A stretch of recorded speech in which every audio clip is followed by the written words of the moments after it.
Clinical thermometer અને laboratory thermometer જોવાના છીએ. તો જે મારા હાથમાં અત્યારે દેખાયું છે આવું થર્મોમીટર લગભગ બધાએ જોયું છે ડોક્ટર. હવે આ પ્રકારનું થર્મોમીટર છે ક્લિનિકલ એટલે કે ક્લિનિક નાના એવા દવાખાનાની અંદર આપણે ગયા હોય તો પણ આવું થર્મોમીટર હોય. એને ક્લિનિકલ થર્મોમીટર કહેવાય. કેમ તો કે ક્લિનિકમાં યુઝ થાય છે. આ ડિજિટલ ટાઈપનું છે.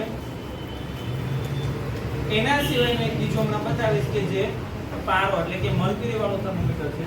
આની અંદર અહીંયા જે તમે સિલ્વર કલરનો ભાગ દેખાય છે તો આ ટેક્સ્ટ બુકમાં પણ છે એ ભાગ છે ને બલ્બ કહેશું. શું કહેશું? આ બલ્બ છે એના દ્વારા આપણે શું કરીએ છીએ માપી શકીએ છીએ આપણે શરીરનું તાપમાન. મોટા ભાગે આ ટેમ્પરેચર થર્મોમીટર છે યુઝ કરવાનું હોય તો એ બોડીનું ટેમ્પરેચર માપવા માટે. તો આપણા બોડીનું ટેમ્પરેચર માપવા માટે આને જે થર્મોમીટર છે એનો બલ્બ છે ને જીભની નીચે મૂકવામાં આવે છે. શેની નીચે મૂકવામાં આવે?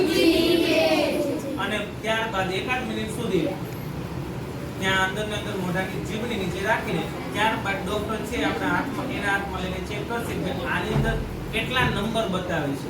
આની અંદર ડાયરેક્ટ નંબર બતાવે એટલે સીધો આપણે વાંચીને આપણે સમજી શકીએ કે આટલો એને ટેમ્પરેચર વાળો તાવ છે આવેલો છે.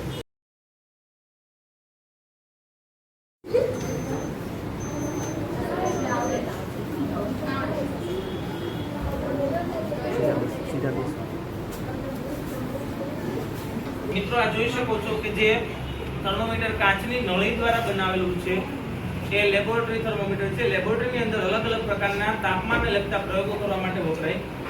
જેનું માપન -10 ડિગ્રી સેન્ટીગ્રેડ થી લઈને 110 ડિગ્રી સેન્ટીગ્રેડ સુધી આપણે કરી શકીએ છીએ.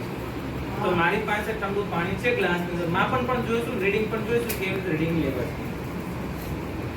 જે બલ્બ વાળો ભાગ છે પાણીમાં મેં સીધો ડુબાડું છું પણ નીચે સુધી તળિયા સુધી અડવા દેતો નથી. અને થર્મોમીટર છે ને સીધું પકડેલું રાખેલું છે. એને કોઈ સાથે ટેકો રાખ્યો છે? ના. તો આવી રીતે સીધું પકડી રાખીને એક પણ સપાટીને ટચ કર્યા વગર થર્મોમીટર છે ને ઉપરથી પકડવાનું છે. નીચેથી પકડી શકું છું? પકડી શકું પણ ત્યાં પકડીશ તો રીડિંગ આવશે? મારું માપન સાચું થશે? હવે એની પાણીની સાથે મર્ક્યુરી છે સંપર્કમાં છે અને પરિણામે પાણીનું તાપમાન આપણને માપવામાં જોવા મળે છે. તો રીડિંગ જોઉં તો 25 ડિગ્રી સેન્ટીગ્રેડ તાપમાન બતાવે છે. કેટલું બતાવે છે અત્યારે? મારા હાથમાં હતું ત્યારે હમણાં બતાવ્યું કેટલું હતું? 30+ હતું ને.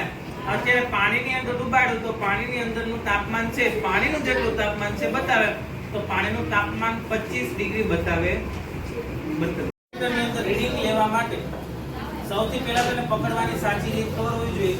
થર્મોમીટર છે હંમેશા ઉપરની ટોચવાળા ભાગેથી પકડવાનું. આ ટોચવાળા ભાગેથી પકડવાથી નીચેનો પારો છે આપણા સંપર્કમાં આવતો. જો નીચેથી આપણે પકડીશું વચ્ચેથી કે નીચેથી કોઈ જગ્યાએથી તો પારો છે આપણા હાથના સંપર્કમાં આવ્યો તો હાથની જે ગરમી છે એના લીધે પારો છે એનું રીડિંગ છે ફેરવી શકે છે. માટે હંમેશા થર્મોમીટરને ક્યાંથી પકડવાનો આગ્રહ રાખવાનો છે?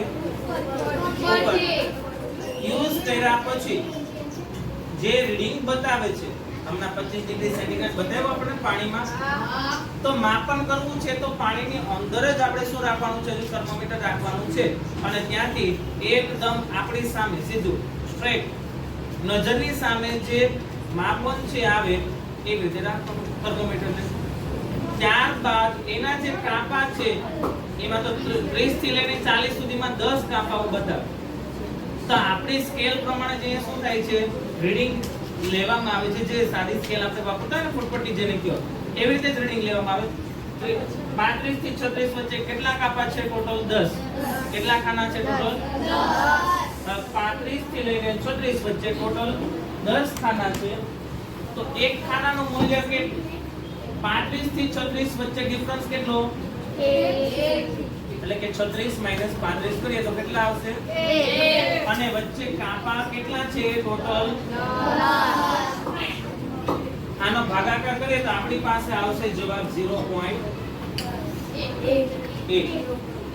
આનો મતલબ એવો થયો કે 35 પછીનો જે કાપો છે એનું મૂલ્ય છે 35.1. એના પછીનો બીજો છે એનું મૂલ્ય છે 1.1 ઉમેરીએ તો એના પછીનો જે ત્રીજો કાપો એનો આવી રીતે બધા જ કાપાનું મૂલ્ય ને છેલ્લે ક્યાં સુધી આવી શકીએ છીએ આપણે? પણ ધ્યાન રાખવાનું કે થર્મોમીટરનું રીડિંગ લેતી વખતે થર્મોમીટરનું જે પારાનું ઊંચાઈ છે એ આપણી આંખની એક્ઝેક્ટ સામે હોવું જોઈએ.